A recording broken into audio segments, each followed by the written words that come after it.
AATBirds Weekly Report is the Eagle news, notes, and analysis you need.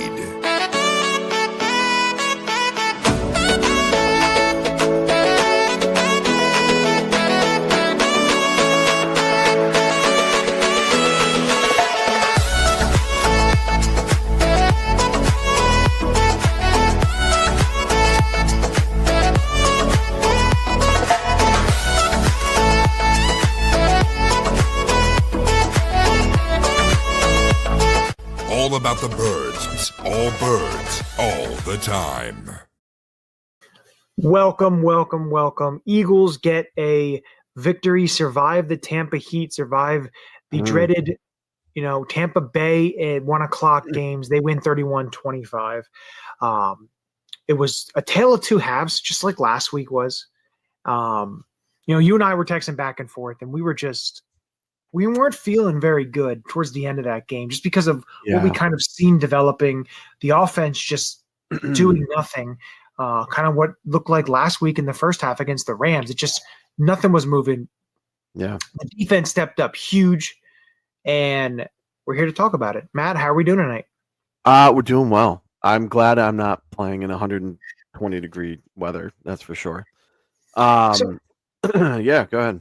So I want to ask you this question. Yeah. Looking at this game, does this give you – I'm not going to talk about the offense for a second. I want to talk about the defense here. Yeah. Does it give you confidence because of the way the defense has looked early this season, especially without essentially a good pass rush, if the way we're really looking at it? Yeah. What do you think of it? Because usually when you don't have a good pass rush, the secondary absolutely gets obliterated.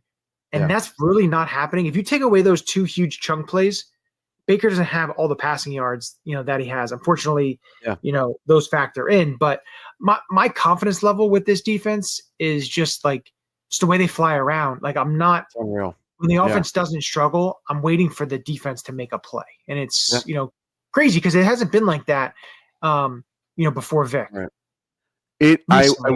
There's a lot of pressure on this defense. And they continuously step up, and they have it's particularly impressive what the defense is doing, because like you said, they're not getting a pass rush. They got a little bit from, they're bringing a lot more pressure this year because of the lack of pass rush. Vaughn is blitzing from depth a lot more often. Which I thought I saw someone say that. And if he's bringing your best coverage linebackers multiple times blitzing, Vic's going to Howie and say, I need a pass rusher. Yeah. I need an edge. Yeah. And coming into this game, I thought corner was definitely the bigger need. But now that Nolan is down for an extended period of time, we don't know the extent of that injury yet. Just seeing what was out there today, and Ogbo going down with potentially the triceps, the same injury. What kind of triceps? We don't know if it's a torn triceps or if it's that's the thing, we have no idea. Not that it matters, because we have yet to see him play.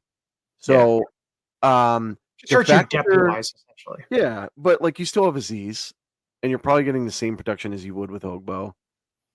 If not a little better in the run game. I don't know. Because we haven't seen him at all. But the fact that they're doing this with no pass rush, and like you said, putting a lot more pressure on the secondary, and Quinyon Mitchell playing, that might have been the best between him and Coop. That might have been the best cornerback performance I think I've maybe ever seen. From corners, except for maybe the Slay versus Justin Jefferson Monday night 2022 game where it just went apeshit.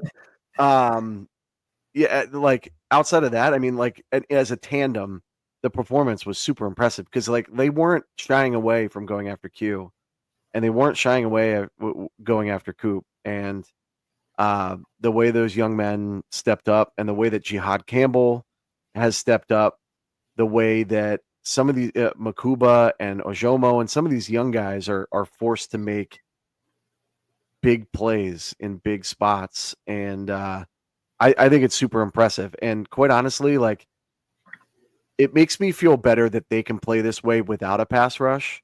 Imagine if the pass rush starts to click and the offense can keep the ball. Like if these guys can play with fresh legs, like I don't want this to be a 2023 issue where the defense was playing pretty well, but then they were on the field for 94 snaps a game. Right? Yeah. Like that's what we can't have happen. We can't continuously have these 3 and outs like we saw in the beginning of last week and in the second half of this week. But yeah, I mean, to answer your question, I feel really confident in this defense, and it's super refreshing. But it's also like I'm also waiting for the other shoe to drop, right? Because I don't know how sustainable this is without a pass rush specifically.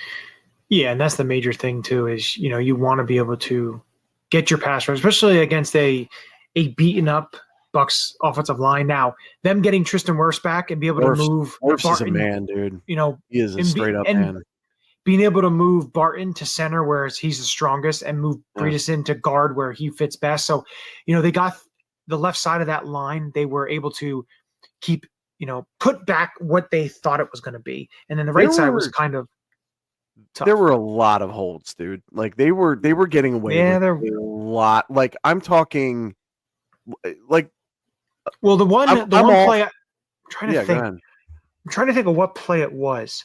I think it may have been the Bucky Irvin wheel route. I believe I'm not sure who the DT was, whether it was Carter or Ojomo. It may have been Ojomo, but they were blatantly held, and that's why they weren't able to get up on Baker's because they were pulled down. So that was a missed call, and there were a lot of missed calls on. There was too much ticky tack bullshit, and the thing I don't get is this, the taunting one. Come on, like he's stepping over the guy. Like I get what you want to try to do, but come. I mean, that was pretty easy call. But like, but at the same time, like, why? Look at the picture that's on our screen now. Like Baker followed Quinyon. Yeah. Like Quinyon was walking backwards, and he followed him with like 2 of his bodyguards, and they continuously like talk shit. Like, how is that not taunting? Vita Vea had a sack and stood over Hurts and yelled something in his face, and there was no taunting penalty. So like, if you're gonna do it, do it. Don't like pick and choose when you're gonna make these calls. And I don't want to make this about the refs because we won. I guess if we had lost, I just want consistency because this is what I'm saying bothers me. It's like Hurts slides and it's shoulder, but it looked okay. But he was sliding. But you pick up the flag. But my question is this: he was sliding. One, you can't hit him when he's sliding. It doesn't matter if it's his shoulder. It doesn't matter if it's his foot. If he's sliding, you can't hit him. But Baker's hit in the shoulder area and everything, and they're throwing flags like he's hitting the head net like that. Come on, like we have to. I'm with you, man. Like that's where the refs need like review. Like, come on, let me see a review. Let me say, okay, pick up the flag. Let's do that. Like there's got to be something because you hold up the game. 2, you make it a point of basically it was these little ticky tack things that were really frustrating. That's what helped, and the players get back into the game. And the players don't know how to play. Like they need to understand what your threshold is throughout a game in order to know, like, can I be more physical with the receiver? How many steps can I take before I hit a quarterback? Like, are they going to call holds? Like they didn't call blatant holds on us. So like, I can't really complain. Like, especially in our secondary, I think Q got away with a couple tugs.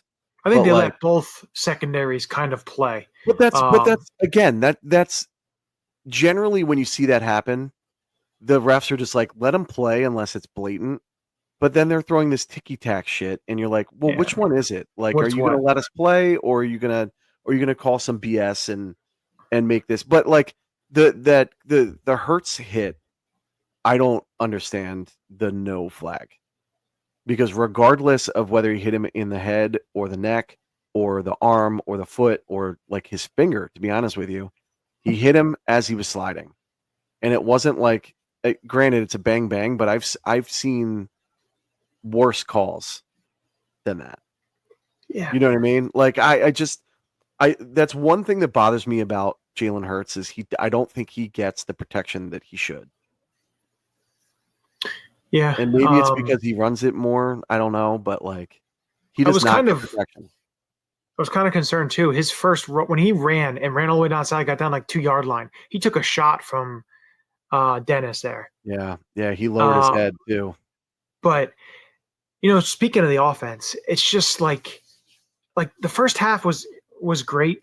I do want to quickly talk special teams before we get to the offense because we have to bring that up because that was the start of the game. The block punt by Cam Latu, and then Sidney, which bounced right to him. Yeah, right to him for the touchdown. And if you watch that again, it didn't necessarily bounce right to him. He played that really well, and I was actually I have that in my notes on my phone. Like he calculated where that ball was going to hit and where it was going to bounce, and you could see him like sidestep and like strafe to get in position so that he could get a running start into that ball. Like that was pretty well played by Sidney. That was a hell of a play to start the game like that. The first, they stopped Tampa, and Cam Latu goes in there and blocks it. He deserves more reps on offense. Yeah. Well, let's get to the offense because before we get to that, let's talk about Man. Yeah, and I bring him up every week because he's 52 yards, but 51.9. 51.9. I gave him 52-yard average, a long of 63, and he would have had an even better average than that if it wasn't for a couple of these broken coverages on the punt return unit. Yeah. So big shout out to Man because he's been an absolute weapon this year. Yeah, he's been very good, very reliable. What a great pickup. Yeah, but then going into the offense here, they were able to move the ball early in the game here. They were doing some different things I loved. I love some of the the underthrow, basically the bunch formation, and Search just turns and just right to Goddard. I'm calling it a stretch shovel. Yeah, I don't know what it's called, but it was almost like a pitch, but it was a shovel motion. But then he does the shovel pass. Right. Yeah. On the third touchdown. Yeah. The third Eagles total touchdown, the second offensive touchdown. And the offense was looking pretty good. And then it just seemed to totally hit a wall. The only thing that they got going was when they got the fumble, they were able to go 25 yards and score a touchdown on a tush push, which they didn't run one tush push at all this game. And they ran a little running back handoff to Saquon and went to the outside and was untouched for the touchdown. Nice play. That was a really but nice getting back to the offensive side of the ball here, the offensive line is just not playing well. In the run I don't know. Run game in general is just not going anywhere. And then again, you and I text each other. Calcaterra is such a liability, and having him and Granson in the game because they did it multiple times where it was just Calcaterra and Granson, and Goddard wasn't even on the field. Goddard came on third down on passing downs essentially. He must still be dealing he took a pretty nasty shot in the first quarter. He was only second half. I only saw him handful of times, and usually it was on third and when they had to pass the ball. Yeah, it was Calcaterra and Granson in there, and probably intentional. Yeah, are just not good at all. And it's just I'd love to see Latu in more situations because he seems more of a willing blocker. Yeah. And Calcaterra wouldn't come in motion the one play, and almost took it. I think I texted you on that. He almost entirely blew up that play. And if it wasn't for Saquon Barkley being Saquon Barkley and doing Saquon Barkley things, he turned that into a 7-yard gain by cutting it to the backside when the defense over pursued. But that's not where it was supposed to go. It was supposed to go left, and he had to. Saquon almost broke that one too, right? Yeah, because that was the one he got tripped up with his feet after 5 or 6 yards. He had a lane. Dude, I thought he was gone. They're just not getting anything going on the run game. But look, so yes, that is true. But these Hurts designed runs, they're having success. Yeah. And one thing that is interesting to me, just looking at the box score, is the average when you're seeing AJ Dillon tote the rock. Yeah. And AJ had 3 carries for 17 yards, an average of 5.7, and a long of 11. So, like, maybe I'm just maybe because it's a smaller sample size and they don't expect it, or he's fresher legs. I don't know what it is, but there seems to be more success when Shipley or AJ Dillon are running these plays than Saquon. And I'm not saying Saquon sucks. I'm not saying he's washed. That's not what I'm saying at all. But it is interesting because I think there's more emphasis on Barkley when he's in the game. And I don't know if I sent you this video, but there's a video circulating about Saquon and a tell that he has when he's on the field. And one is when he's looking straight ahead and does not break his vision, it's a run. When he's moving his head around and looking at the formation, it's a pass. And he's figuring out who his protection responsibility is going to be. So I wonder, maybe you have to rewatch the game, knowing I charting. wonder if teams. I'd be interested in doing that. And if anybody's listening that feels like doing that, please let us know. I'll go back and watch as well. But it's very interesting that we go from a 2,000-yard runner to 2.3 yards a game. And granted, there's a lot of emphasis on stopping him. I know that.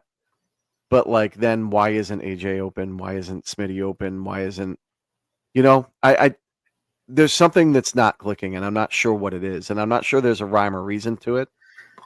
But they got to get that going if they're going to continue to win. Just frustrating because you are 4-0, has not been pretty a lot of the time. Certain halves have looked really good. Certain halves have looked absolutely dreadful. And it needs to be cleaned up. The penalties have to be cleaned up. There's a lot that needs to be worked on, and they know that. The accountability aspect and everything, they understand that. But and I'm not going to get into it, with AJ Brown on social media and stuff like that. I don't know what it's all about, everything like that. Listen, he's under contract, and he'll be on the field, so it just needs to change and stuff like that. But I don't know. It's just frustrating. They'll figure it out. They're 4-0. So if they were 2-2 or 1-3, they'd be a major deal, a big time problem. But they've got to figure some things out. But this next stretch of 4 games before the bye week, the next 5 weeks, which includes the bye, is you have the Denver Broncos, who play tomorrow night, or play Monday night. Then you have the Giants on Thursday night, the Vikings, the Giants, and then the bye.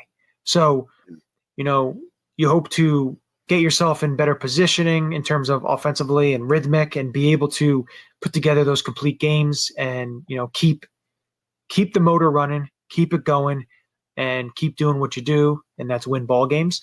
But it is crazy to think, though, when you look at this Eagles team and this essential era right now, the last 21 games, they're 20-1. Yeah, that's insane. Including a Super Bowl. Yeah. And listen, I've thought about the Eagles era, of course, that I grew up starting to watch, when Andy Reid just came in 99, and you have that first 4 or 5 seasons, and the way that they went to NFC Championship after NFC Championship after NFC Championship, and they finally made a Super Bowl. That was one hell of an era and the start of something in terms of a culture shift and change on Philadelphia Eagles football. But this era right now, is this Nick Sirianni era, is unbelievable with the way that they win ball games. And there's only 3 coaches that have a higher winning percentage than Nick Sirianni career-wise: Guy Chamberlain, John Madden, and Vince Lombardi. Those are the only 3 other guys. It's insane. Good company. Yeah. Come a long way since the flower speech, for sure. Yeah. Oh yeah, and his first press conference as a head coach. Yeah, yeah. And if we're going on crazy stats here, Jalen Hurts is the only QB in the NFL this season with 5+ TDs and 0 interceptions. Mm-hmm. Listen, we are doing this, and this is similar to what I was saying on the defense. The defense is doing well and making these stops without a pass rush. The team is winning without a prolific. I mean, I'm using prolific because we still put up 31 points, but like, yeah, they're doing this without a prolific offense, and if they can figure this out, if they can get it to click, I don't know how you beat a team that's playing like this. So the other thing too I saw, Matt, is Jalen Hurts is, I believe it was 246 consecutive attempts without an interception, which is leading the active leader right now in the NFL. Looking at his career stats, he's got 90 touchdown passes and 39 interceptions. Say that right again? now. And he has 90 career touchdown passes and only 39 interceptions in his first 5 years. Wow. Or 6 years. Yeah. This is his 6th year. Is that including rushing touchdowns? It does not include rushing touchdowns. Wow. His rushing touchdowns that he has is, because he did not have one today. He actually gave it to Saquon when you look at the tush push aspect. But he has in total, 90 touchdowns, 39 receptions. We have that. And then his rushing touchdowns, he's got 59 rushing touchdowns. So he's got 149 total touchdowns and 39 interceptions. That's a damn good. That's a damn good ratio. Yeah. So, yeah, you have that. We'll see with what the injuries. I know Jalen Carter's dealing with the shoulder thing. Of course, Lane looked like he probably re-aggravated his stinger because he was shaking his left arm. So you have that. I would love to see Lane come out with one of those huge ass neck guards. Dude, like Mike Allstott, just roll, dude. I'm just saying. The other injuries were Steen wound up coming back. He just got like leg whipped. So that looked like it could have been pretty gross though. That was he hyperextended the shit out of his knee. He took a swinging leg to the kneecap, and it bent a way it's not supposed to bend. The fact that he was able to come back was pretty impressive. Like Trey Thomas always said, and he said it on this show a couple of times, was knee braces.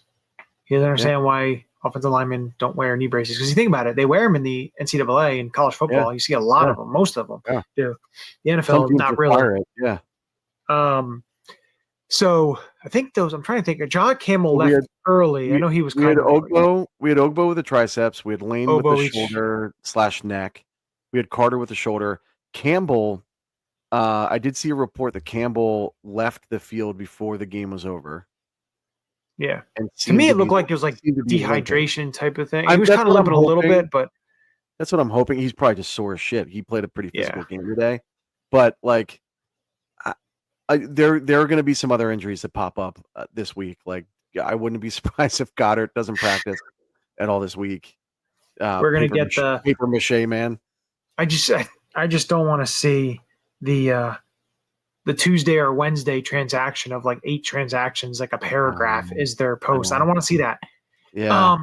But potentially you see a couple, if Obo's triceps is that bad, you can see him land on IR and then elevate somebody or whatever.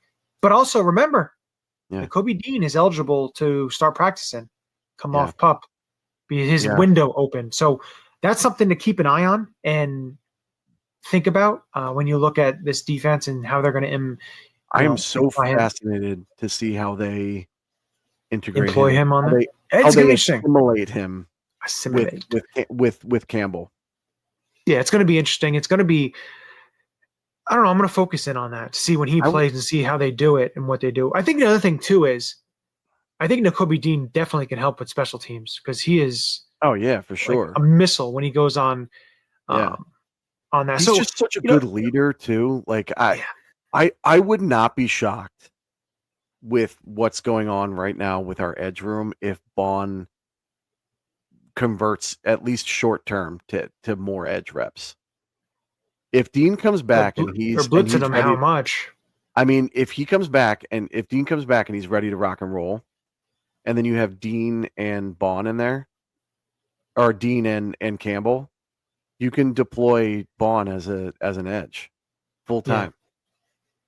It's going to be interesting to see what they do. You know, you could see them too on early downs you could see them putting, Campbell, lining him up towards the edge area there, or if and then having Nakobe and Bond. It's going to be interesting to see what they do. I'm very intrigued Line by up it. at a 4-3 and drop them down. Like It gives we talked Vic about last week. Yeah. It gives Vic some different options. So, we'll see. Of course, we'll talk probably more about that on the next show, on the game plan show. Against the Eagles play the Denver Broncos at home on Sunday. So a lot to get into that.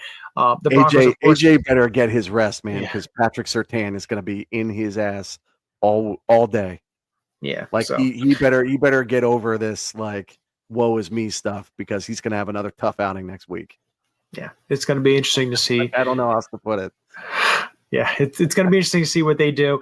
But again, the Denver Broncos play Monday night, so we, don't know exactly everything there. Stuff can happen, with the games and stuff. So we'll have more info coming later this week when we break down that game. But make sure everyone's subscribing. Make sure that you're liking. Make sure that you are following all the platforms. Comment. Send us messages if you have any ideas or anything, or just want to say hi, or, you like the show or anything. Just make sure you pop into any of the social medias, send a message. We appreciate it. But with that, do we want to talk about the defense, or we talked a little bit about the defense. Really? Okay. Let me just shout out two things, and I'm sorry, I keep postponing you when you're trying to sign off. Quinyon Mitchell, we talked about him. 7 targets, 2 receptions, only 6 yards allowed when covering Godwin and Egbuka, who are both very good players. 0 first downs, 3 stops on third down, 5 pass breakups today. Wow. 5. That's elite stuff, man. That's really good. Campbell, 4 tackles, pass defense, 1 interception, his first interception. A lot more violent, noticeably more violent on his sacks. Coop, 9 tackles, 2 pass defenses, almost interception. Bond, 8 tackles, tackle for loss, big sack. And Ojomo racks his 2nd sack of the season. He also had that was a hell of a play by Carter to basically hit his guy and then lean over and bump into Bredeson, which created that basically room for a game. Yeah, it was kind of a twist. He just bullied his body into the side of him, so he lost balance a little bit, and that's how Ojomo got right in there. I was glad they didn't call helmet to helmet on Ojomo to Baker. I was waiting for that flag to come. Yeah, but he had another really good game though. Like he had a pass deflection, he had a tackle for a loss. Yeah. He's now our leading sack guy, I think. Yeah. I think he has 2 now. Well, doesn't Bond have 2? Because he had 1 today. He kicked the ball out of Baker's. He may have 2 as well. But Ojomo's the leading defensive lineman. And then I thought Ringo had a pretty good. Like he had 1 or 2 really bad missed tackles, but he also had one where he got stiff armed, but didn't let the guy get away. And stretched it out and waited for the cavalry. I'd like to see him play a little more physical. I didn't like him playing 7, 8, 9 yards off though either. He had some really nice presses though. He put a dude on his butt today with a press. It's his first game as a starter, like ever. So I thought he played pretty well. I thought he played a lot better than Adoree Jackson. He had 4 tackles. He had a really well, but that's what we that's fair. It's a low bar, but it's still the bar. He had a big pass deflection today on a 4th down, I think it was. And then he had that big fumble recovery, which was the first turnover for the Tampa Bay Buccaneers this year. So I just wanted to give those guys shout outs. I thought they all played really well. Ringo, I think it was a good first step to hopefully having a less shitty quarterback too. But no, I think you're right. Plus, both of our locks did not hit, so we won't even talk about those. No reason to. Appreciate it. Yeah. So with that, as we always end it, with a very happy 4-0. 4-0. Go Birds. Go Birds. This is Matt Ware. Hey, for all the Eagle content you need, go follow All About the Birds. They do a damn thing. Check them out. Hey, Eagles fans, I may be in Tampa, but I know where to find the best Eagles content out there. Check out my friends at All About the Birds. Philadelphia, what's up? This your boy Freddie Mitchell, a.k.a. Fred X. It's all about the bird. All birds all the time. All birds all the time. All About the Birds provides you with weekly analysis, game recaps, informative interviews, and it's all birds all the time.